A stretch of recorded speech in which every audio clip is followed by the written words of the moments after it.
Bonjour tout le monde. Aujourd'hui, je vais vous parler d'une morale, une belle morale que j'ai appris il y a environ 5-6 ans quand j'ai parti la compagnie. On allait faire une job chez des amis, puis on a passé des lignes de cuivre d'une unité de murale dans le garde-robe. On s'est arrangé que ça passe dans le garde-robe avec le client a dit c'est beau, je lui ai montré un peu vite. J'installe la machine, je m'en vais. 2-3 jours plus tard, il m'appelle puis il me dit je suis pas content du tout du travail. Je dis OK, pas de problème. Il dit les lignes de cuivre dans le garde-robe, c'est vraiment laid, c'est pas beau. Je dis ouais, je suis d'accord avec toi, c'est pas super, mais on avait convenu de ça. Il dit ouais, ben tu sais, je suis pas sûr qu'on avait convenu de ça. Puis là, il y avait un litige. Puis moi j'ai eu peur, je partais ma compagnie, puis je voulais tellement pas faire de problème que j'ai dit au client, regarde, qu'est-ce qui ferait plaisir? Puis j'ai sorti ça tout de suite, j'ai dit, je te donne l'installation gratuite. L'installation d'à peu près 5 000 $.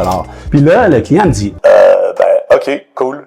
Puis il avait fait un post sur Internet, puis ça m'avait fait bien mal, tu sais. Puis là, le gars, il me dit, regarde, si tu me fais l'installation gratuite, t'inquiète-toi pas, j'enlève le post, on se serre la main, bien content. Il me fait signer un papier, puis tout est beau, je lui donne l'installation gratuite. Ça a fait mal, j'étais fâché, j'étais triste, mais j'ai appris une méchante belle leçon.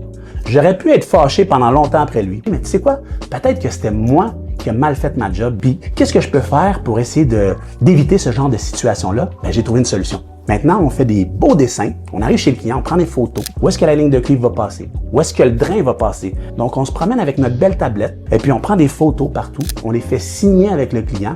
Il faut qu'il comprenne bien avant de signer un contrat, bien sûr. C'est dans les termes et conditions. Les lignes de cuivre, exemple, ils passent là, sont dessinées sur la photo. Et puis, si jamais tu veux qu'on la tasse après, il n'y a aucun problème, il va y avoir un petit frais. Donc, la morale de ça, c'est essayer de donner le plus d'informations possible. Ça évite les malentendus, ça évite des situations comme ça qui sont bien plates. Comme je dis toujours, les paroles s'envolent, mais les écrits restent.